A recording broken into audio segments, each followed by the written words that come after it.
ముస్లిం సోదరులందరికీ కూడా బక్రీద్ శుభాకాంక్షలు తెలియజేస్తున్నాము. ఈరోజు ముఖ్యంగా మేము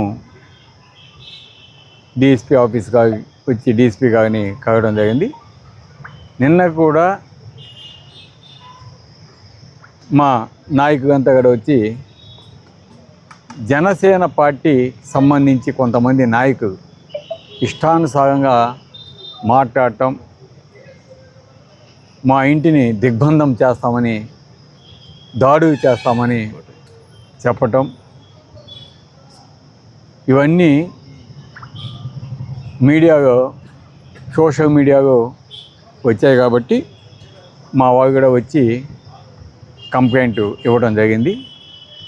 అదేవిధంగా ఈరోజు మేము రావడానికి ముఖ్య కారణం, కంప్లైంట్ ఇచ్చినా కూడా వాటికి సంబంధించి ఎటువంటి చర్యలు తీసుకోలేదు ఇంకా పోలీస్ డిపార్ట్మెంట్ కూడా. అందుకే నేను ప్రత్యక్షంగా డైరెక్ట్గా డిఎస్పీ గారిని కలిసి వారికి విన్నవించడం జరిగింది. ఎందుకంటే ఫేక్ ఆడియో రిలీజ్ చేసే సంస్కృతి ఈరోజు కావలి నియోజకవర్గంలో చాలా ఎక్కువగా ఉంది. వాటిని అరికట్టకపోతే దాని వలన పరిమాణాలు చాలా దూరంగా పోయే పరిస్థితి ఉంది. కాబట్టి వాటిని నిర్వహించాలి. లేదంటే ఈరోజు ఒక ఎగ్జాంపుల్, జనసేన కొంతమంది చోటా నాయకులు ఏ విధంగా మాట్లాడారో, వాళ్ళ ఉనికి కోసం మాట్లాడుతున్నారా లేకుంటే దేనికి మాట్లాడుతున్నారో అర్థం కావటం లేదు. ఒక ఆడియోని ఎడిటింగ్ చేసి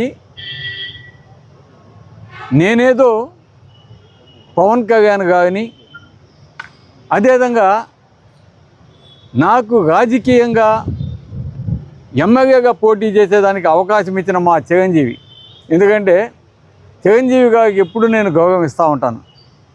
ఈవెన్ ఇప్పుడు కూడా నాతోటి ఎక్కడ కనిపించినా కూడా చాలా గౌరవంగా నన్ను ఆప్యాయంగా పిలుస్తాడు. అఫ్కోర్స్ పవన్ కళ్యాణ్ గారితో నాకు పరిచయం లేదు, ఎందుకంటే ఎక్కువ నేను ఎక్కడెక్కడ మీట్ అయింది కూడా లేదు పవన్ కళ్యాణ్ గారిని.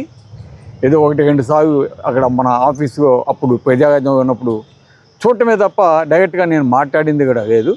నాకు ఏదైనా ఉంటే చిరంజీవి గారితో నేను అంతకుముందు మాట్లాడటం జరిగింది తప్ప, ఆ తర్వాత కొన్నిసార్లు కొన్ని సందర్భాలు, ఎందుకంటే మా వైఎస్ఆర్ కాంగ్రెస్ పార్టీ ఆఫీస్కి వచ్చిన సందర్భంగా కూడా నేను మాట్లాడటం జరిగింది. ఆయన తన ఆప్యాయంగా పలకరించడం కూడా జరిగింది. ఆయన మీద మాకు ఒక సపరేటు గౌరవం, ఎందుకంటే మాకు రాజకీయంగా ఆ రోజు ప్రజారాజ్యంగా నన్ను పోటీ చేయడానికి నాకు అవకాశం ఇచ్చింది ఆయన. అదేవిధంగా మా కాలేజీకి 2 సార్లు వచ్చాడు. సో అది ఎప్పుడు కూడా మేము ఆ గౌరవాన్ని ఎప్పుడు ఇస్తుంటాం.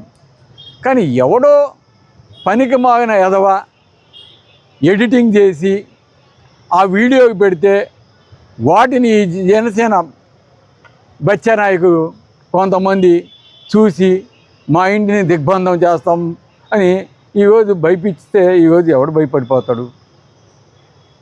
ఈరోజు నేను చెప్తా ఉన్నాను, ఇటువంటి పోలీస్ డిపార్ట్మెంటు సీరియస్ యాక్షన్ తీసుకోవాలి.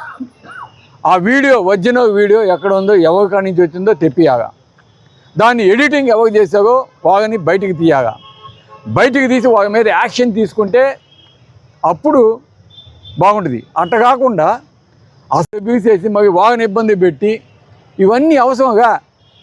అందుకే దానికి సంబంధించిన కొంతమంది నాకైతే ఎవరైతే డౌట్ ఉన్నారో ఆ దొంగల పేరు నేను ఇచ్చాను డిఎస్పీ గారికి. ఈరోజు జనసేన నాయకుడికి కూడా చెప్తున్నాను, మీకు దమ్ము ధైర్యం ఉంటే ఆ ఒరిజినల్ వీడియో తెప్పించండి. మీరు డిఎస్పీ ఆఫీస్ కాడికి వచ్చి ధర్నా చేయండి, ఆ ఒరిజినల్ వీడియో తెప్పించమని. ఆ ఒరిజినల్ వీడియో నేను చిరంజీవిని కానీ జనసేన అధ్యక్షుడు పవన్ కళ్యాణ్ గారిని కానీ నేను ఆ వీడియోగా ఉన్నట్టు మాట్లాడి కానీ ఉంటే రాజకీయాల నుంచి తప్పుకుంటాను.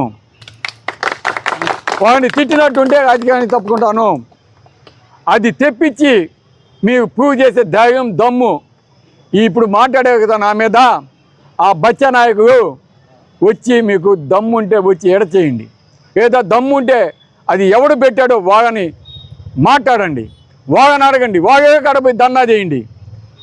అంతేగాని మా ఇంటి కాడకు వచ్చి ధర్నా చేస్తుంటే నేను చెప్తున్నా, ఇప్పటికీ చెప్తున్నా, మీరు టైం చెప్పండి ఎప్పుడు వస్తాగో, నేను మా వాళ్ళని అంతా రమ్మంటాం, చూసుకుందాం.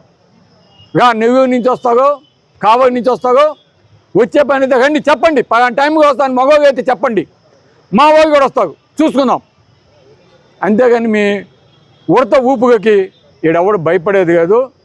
ఇట్టా ఫేక్ డాక్యుమెంట్స్, ఫేక్ వీడియోసు, అదే మార్ఫింగ్ వీడియోసు పెట్టే వాళ్ళని అంతు చూడండి. మీరు డిపార్ట్మెంట్ కూడా వాళ్ళ మీద కాన్సన్ట్రేషన్ చేసి మగా ఇటువంటి జరగకుండా యాక్షన్ తీసుకోవాలని కోరుతున్నాను.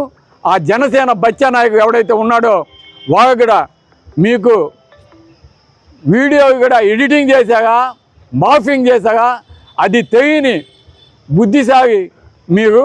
కాబట్టి ముందు అవి చూసి కరెక్టా కాదా అని తెలుసుకొని తర్వాత మాట్లాడితే బాగుంటుందని మీకు ఫైనల్గా వార్నింగ్ ఇస్తున్నాను.